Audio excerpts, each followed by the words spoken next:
Hello and welcome to African American Health Matters.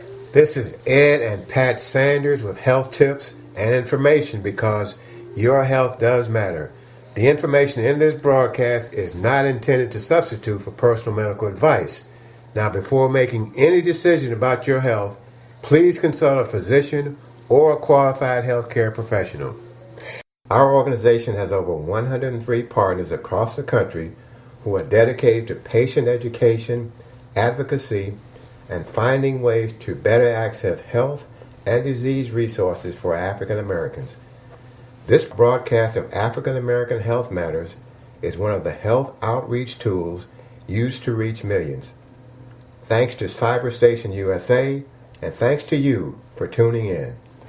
African American Health Matters is a new mobile health text message and multimedia outreach that provides health tips and reminders to subscribers right over their cell phones. Our website, www.africanamericanhealthmatters.com, has updates and information about diseases, tips, audio messages, and later this year, video slices of doctors talking about critical diseases that affect African Americans. Over the past few weeks, we've interviewed physicians about a number of diseases and health matters that relate to our health and discussed how various diseases and health issues specifically affect African Americans. There's so much information we've gotten from our physicians. We want to thank them for taking the time to educate us about African American health matters. This week we want to start wrapping up some of our previous interviews, so for this show, we're going to have a full half hour of doctors we've talked to in the past, continuing their discussions about various diseases. Dr. C Ferdinand is a clinical cardiologist, previously medical director of Heartbeats Life Center, and professor of clinical pharmacology at Xavier University College of Pharmacy in New Orleans. He's going to be talking about cardiovascular health, hypertension, cholesterol, and atrial fibrillation in African Americans. Question with regard to women is taking birth control pills or birth control patches, does that increase a risk of heart disease? Birth control pills, the technical term are oral contraceptives, oral because it's given by the mouth, contra meaning against, conception meaning causing birth. Birth control pills or oral contraceptives may increase the risk of having a heart attack or stroke, but this is primarily in women who are over the age of 35, who have diabetes, or who smoke. Okay. For younger women, especially with some of the low-dose medications, there's not a clear relationship between the birth control pills and heart attacks and strokes. It also should be noted that birth control pills may elevate the blood pressure. Usually this is not very high, but in people who have hypertension already or a positive family history of hypertension, birth control pills can cause significant hypertension. In that particular case, another means of contraception is needed. For women who are well under the age of 35, who don't smoke or do not have diabetes, for the most part, the birth control pills have been uniformly safe. Okay. Now, since explain the higher rates of heart failure and heart attacks in African American women, that is more related to the conventional risk factors and the lack of regular exercise. Okay. Now, since we're dealt with the younger women, since half the country is really 50 and over, what about HRT, hormone replacement therapy, for women who are in their 50s or going through menopause and all that? What are those risks for that particular therapy? The story with hormone replacement therapy is actually very complex. At one time, it was thought that hormone replacement therapy would be beneficial for heart disease because it actually raises the HDL cholesterol. HDL stands for high density lipoprotein. And the best way to look at that is it's good cholesterol, that if it's high, it tends to pull cholesterol out of the vessels. That being the case, a landmark study about a decade ago showed that especially in older women and in women who smoke, hormone replacement therapy may not be beneficial at all, but may increase the risk of having strokes or heart attacks. At the present time, no one would say that hormone replacement therapy is uniformly harmful But especially for a woman who's over 65 or a woman who smokes, it probably is not good to continue hormone replacement therapy. And for younger women who are perimenopausal, meaning they're right around the age of menopause, using the lowest dose for the shortest period of time is usually what's recommended. Okay. And we would think an active 51, 52-year-old female who uses a low dose of hormone replacement therapy is not necessarily showing the same increase in risk that you would see with a 65-year-old woman Okay. who's hormone replacement therapy for many years, especially if she's a smoker and has underlying heart disease. Well, okay. Thank you. That makes sense. Now, speaking of replacements, Dr. Ferdinand, do we have much heart valve replacements in African Americans? Heart valve replacement is something which is very beneficial for people who have failing valves. The valves are pieces of tissue that separate the chambers of the heart, and think of them as a way of pushing the blood through the heart and keeping it from coming back. When you close the faucet on your kitchen sink, you don't want the water to continue to drip, drip, drip. When you close it, you want it to stay closed. Within the heart, once the blood leaves, you want to close the valve so the heart doesn't leak back. African Americans may actually have an increase in some of the valvular disease, but again, this is just a hallmark for increased general cardiac risk and not a specific genetic factor. Heart valve replacement and repair is beneficial, especially in patients who have severe heart valve disease. Because of the lack of access with inappropriate insurance levels, the lack of an identifiable source of primary care, lack of use of specialists and angiography, one would expect that African Americans would have less use of valve replacement and valve repair when indicated. So if a person is short of breath, they may have had a long history of a heart murmur, they need to be evaluated by a specialist to see not necessarily if that person needs valve replacement or repair, but to get an idea of the severity of the valve disease and what can be expected in the future. Okay. Now, I had two more questions on cardiovascular disease, and I think if we can flow from there on into atrial fibrillation, would that work for you? That's fine. Okay. First of all, how do I know if I have heart disease? That is one of the first questions. For a person to know if they have heart disease is often very difficult. Sometimes persons will think if they feel fine, they are fine. Well, that exactly is not the case. We know of many celebrities who have been working and very active and will die suddenly with a heart attack. Yeah. Many of the times, the buildup inside the vessel can lead to symptoms such as chest pain, usually described as a chest tightness in the left anterior or front part of the left side of the chest, often going into the neck or into the left arm.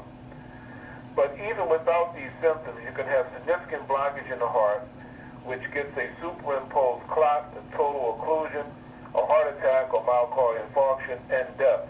Indeed, about half of the people, the first time that they know they have heart disease, they have a heart attack or die.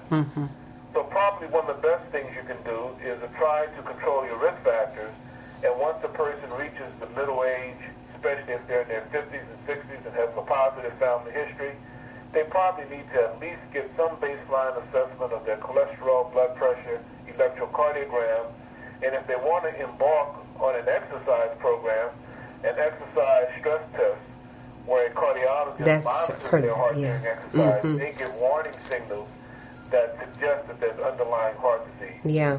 You know, while I'm on this, I'm going to make this a part B. There's a term, hyperbolic. I don't know what it is, but young people are just having these heart things happening to them. Do you know what I'm talking about? No. Okay, I'll have to find that. I'm going to scratch that. The second part of the question was, what are the signs of a heart attack? I understand that they're different from men versus women, or is that true? The conventional sign of a heart attack for both men and women is chest discomfort. Usually it's described as a tightness in the chest. Some persons use the term pain, some don't. Oftentimes it's described as a heaviness. It's accompanied by shortness of breath and sweating. The sweating can come very profuse, as though the person were exercising outside in the New Orleans summer. Okay. But it's because the body is undergoing the stress of having closure of the major vessels of the heart muscle. Mm-hmm.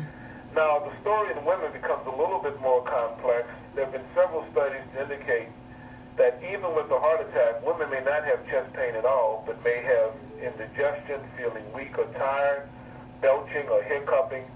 So you have to always pay attention to symptoms which are new in onset, especially if they're accompanied by shortness of breath and sweating. Simple heartburn or hiccuping should not cause you to sweat or cause you to become short of breath. And in some older women, just immense, severe fatigue or lack of energy can be a sign of a heart attack. The general rule of thumb is the following. Stay active, be aware of your body and the levels of activity which you can maintain. If you have a marked decrease in your activity levels, if you note shortness of breath, severe fatigue, inappropriate sweating, even without chest pain, you could be having heart symptoms. Mm-hmm. Okay. That's very good, Doctor. We're going to kind of change gears a little bit. We're going to talk a little bit about AFib. Just what is AFib, Dr. Ferdinand? AFib is an acronym, meaning it's a use of letters to describe a longer term. The actual term is atrial fibrillation. The atrium is the part of the heart above the main pumping chambers. You have an atrium on the right atrium, and an atrium on the left atrium. Together, in Latin, the plural of IUM, atrium is spelled A-T-R-I-U-M, the plural is I-A, so it's atria. If those atria are not beating correctly, it's known as fibrillation. So together it's known as atrial fibrillation, which is an inappropriate, fast, rapid, uncontrolled rhythm of those two chambers that lie on top of the heart muscle.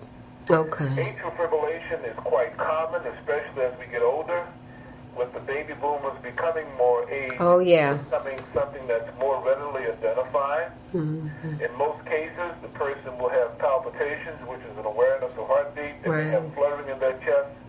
And because atrial fibrillation actually can decrease forward flow of the blood, the person becomes very weak and tired.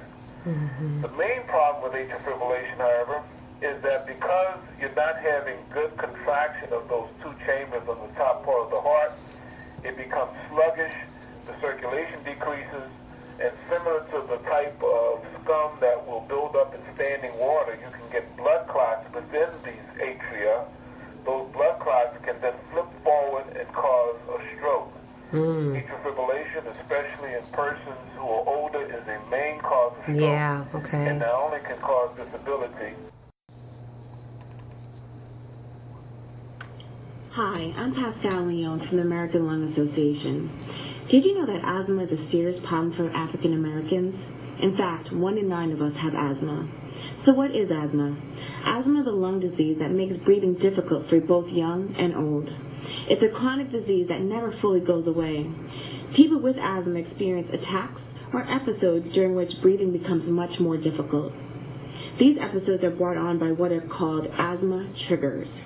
Although there's no cure for asthma, the good news is it can be managed and treated so you can live a normal, healthy life. For people with asthma, their airways are always a little swollen and are easily irritated by asthma triggers. An asthma trigger is anything in your environment that you breathe into your lungs that may affect your asthma. Things like pollen, dust, animal dander, chemicals, perfume, tobacco, and wood smoke. Asthma can also be triggered by exercise or respiratory infection, like the flu. Asthma can also be triggered by some strong emotions such as crying, stress, or even laughing too hard. When someone with asthma comes into contact with their trigger, they may experience shortness of breath, coughing, wheezing, or chest tightness. Attacks like this can be serious and could mean a trip to the emergency room. It can even be deadly. That's why learning to control asthma is so important. 2 types of medicines can help: quick relief and long-term control of medicines. Quick relief medicines help when someone is experiencing or has asthma symptoms. They act quickly to open up the airways. Quick relief medicine is a fine mist spray that is breathed in through the device called an inhaler, sometimes called a puffer or a pump. They should always be used with a spacer. A spacer attaches to the inhaler and helps deliver the asthma medicine deep into the lungs where it's needed the most. Long-term control of medicines are taken every day, even when feeling well, and work by reducing the swelling in the airways. It's important to remember that controlled medicines do not relieve the severe symptoms of an asthma attack or episode and only work when taken as prescribed, typically every day, even when feeling well. The best way to keep asthma in good control is by following an asthma action plan. An asthma action plan is created with your healthcare provider and lists the types of medicine you take and when to take them. Ask your doctor or nurse to help you or someone you love identify and find ways to reduce asthma triggers. Remember, by taking your medicine as directed and reducing asthma triggers, you can keep your asthma in good control and be as active as you want to be. The American Lung Association can help you learn more about asthma and how to keep it under control. Just visit www.lungusa.org or call us at 1-800-LUNG-USA.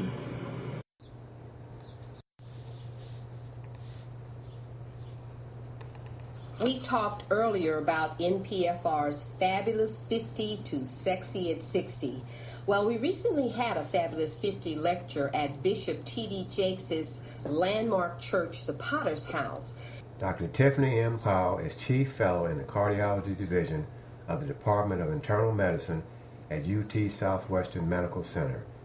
With a medical degree from Duke University School of Medicine and epidemiology from the University of North Carolina, Dr. Powell completed her residency in internal medicine at Brigham and Women's Hospital in Boston. She recently spoke at our Fabulous 50 to Sexy at 60 dinner lecture series on obesity. And so, like I said, the healthy eating and exercise work together as a part of weight control. And as far as healthy eating, another number you need to know is how many calories do you need per day. And again, this is something that is found, you can determine through various calculators that are available online, but it's really based on your height, your weight, your age, and your gender.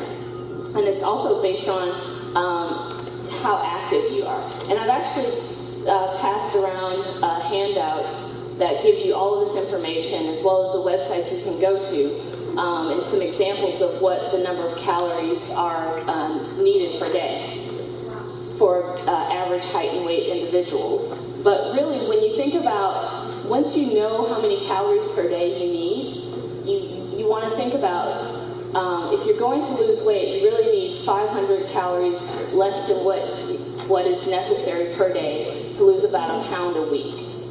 And so whatever your necessary calorie amount is, try and cut out about 500 calories from your diet, and that's what you're going to be working towards to try and lose weight. And one of the great websites out there for that is www.loseit.com. It's just one of them. And this gives you a sense of what is necessary as far as healthy food choices. Again, this is provided in the handout, but one thing that I want to point out is when you're thinking about portion sizes, whether it be your grains, your vegetables, fruits, or dairy products, your fist is pretty much the size of a portion for you. That's what I tell my patients, and that's I think that's a good rule of thumb as far as a portion of the food that you're eating. So if for your grains and your plate, it should be about the size of your fist. For your vegetables, again, the size of your fist. For your meats, about the size of your fist. So that's something to think about. And then as far as fruits and vegetables, you really need 3 to 4 servings of vegetables per day and 4 servings of fruit per day. And so that means you really need to be thinking about trying to get that in every meal. Now, as far as meats, you want to think about the size of the portion being about the size of your fist. And then when you think about your sweets, really in your diet, you don't want more than a serving per day. And so we really got to work on cutting out our added sugars to our meals, the sugar-sweetened drinks like the sodas and that type of thing. And but again, these are all provided with more detail in the handout. As far as thinking about what you want to do with when you're also thinking about shopping for healthy foods, low-fat dairy products and any low-fat foods are your friends, but you want to think about what the portion sizes are, based on what's recommended for those foods. So for a low-fat milk, the portion size may be 8 ounces, and you want to try and stick to that when you have it. Another big thing is with eggs, you can use egg whites instead of whole eggs to kind of get your protein, but also cut out cholesterol.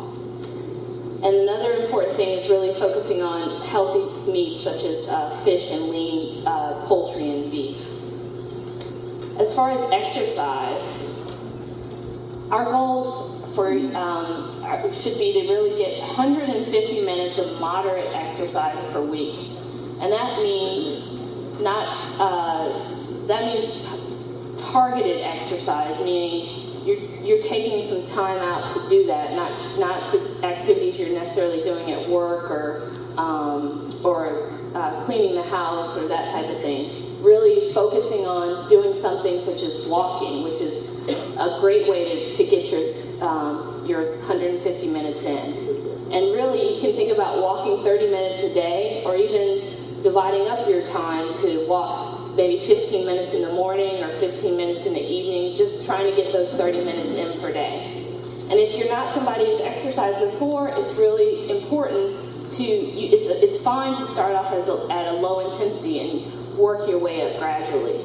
And really, 1 hour of walking can increase your life expectancy by up to 2 hours. So it's worth your time.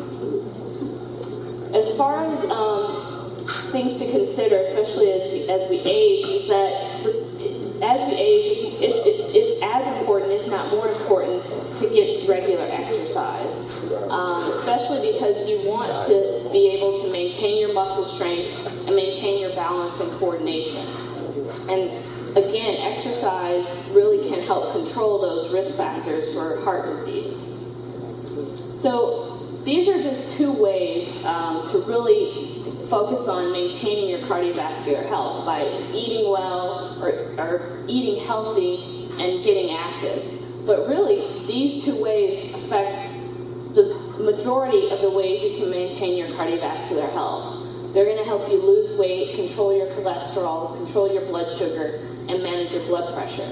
And then as far as smoking, you need to stop that as well, but that's a whole nother talk. But these are what's called the Simple 7 from the American Heart Association. And these are the things that we all of us as Americans aren't focused on well and aren't really getting enough of, but we really, really need to do it to make sure that we maintain our cardiovascular health. And so, like I said, the main thing is to know your numbers and know your goals and take it seriously. I mean, just like you know your address, you know your phone number, know your body mass index, know your waist circumference, know your target weight, your target calories per day, and think about your healthy food choices. I know it's difficult because it gets very confusing, but there's tons of resources online, and there's also resources through your physicians, through nutritionists, and that sort of thing. The big thing with exercise is remembering the 150 minutes per week, and then look at monitoring your progress. And these are just some websites. Like I said, they're on the handouts that can help you. All right. Thank you so much. Here's an interview with one of our partners, the Medical Education Institute. Let's take a listen. Kidney diseases make up a very large part of the overall healthcare effort because about 1 in 9 adults has some kind of chronic kidney disease, and it's something everybody should be aware of. Our next guest is Dory Chattel, Executive Director of the Medical Education Institute. She's here to talk about it. Dory, welcome aboard. Hi, Dennis. How are you? I'm doing really good. 1 in 9, that's an interesting statistic. I suggest people should be staying aware. How can people know about their own kidney health? It would be a great idea if they get their blood pressure pressure checked, and if they get a regular chemistry panel done when they have their physical, and if their creatinine level's good and their blood pressure's good, and if they don't have any protein in their urine, probably their kidneys are okay. But you can have kidney disease without symptoms, so it's good to have that checked periodically. Now, in case of kidney failure, dialysis is very often the solution to serious kidney disease, but apparently dialysis isn't just one thing anymore. Explain to me the variety of approaches that are now in this field. Well, there are two main types of dialysis. One type is called peritoneal dialysis, where you actually use the lining of the inside of your abdomen as a filter to clean the blood. A surgeon puts a tube in through your belly or your chest, going down into your belly, and you fill up that sort of sac that's inside your belly with a sterile fluid. The waste and water flow into it, and then you drain it out again, and you put in fresh fluid. Do that a few times a day, and it will clean your blood for you. So most people don't know about that type, even though it's been around since the 80s. I assume you're not able to do the hemodialysis at home. Oh, but you can. Lots of people do. Hemodialysis can be done at home on a couple of different schedules, both of which are better than the typical one of going to a center 3 times a week, Mondays, Wednesdays, Fridays, or Tuesdays, Thursdays, Saturdays, and doing, say, a 3 or 4 hour treatment. Since your kidneys work 24/7, the closer you can get to doing treatment 24/7, the better you feel. So when you do hemodialysis at home, you get training, and with a partner to help you, you can do dialysis either every day, say 5 to 7 days a week for 2 or 3 hours. And you can do that in the morning, you can do it at night, you can do it whenever it's convenient. Or you can even do dialysis while you sleep at night. So you get 8 hours of treatment, 4 to 7 days a week, usually 4 to 6. And that's about the most dialysis anybody can get. And folks who do more dialysis feel better, live longer. Dory, that's remarkable. I didn't know there were that many options available these days. Thanks for joining us and bringing us up to date. You are very welcome. Dory Chattel is Executive Director of the Medical Education Institute. We reached her by phone at her office in Madison, Wisconsin. There's a whole lot more to learn on the web at www.homedialysis.org. Hi, I'm Jason Snelling of the Atlanta Falcons. On the football field, I face challenges head-on. I do the same when it comes to tackling life with epilepsy. I was diagnosed with this condition while in high school, and nobody was talking about it then. In fact, many people still don't talk about epilepsy because they worry about how they'll be treated when others find out. As a spokesperson for the Epilepsy Foundation's African American Outreach Program, I share my story to end the fear and mystery about epilepsy. A public service from the Epilepsy Foundation. Get the facts. Visit www.epilepsyfoundation.org or call 1-800-332-1000. Be sure to tune in on Fridays, noon to 1 for African American Health Matters on Cyberstation USA.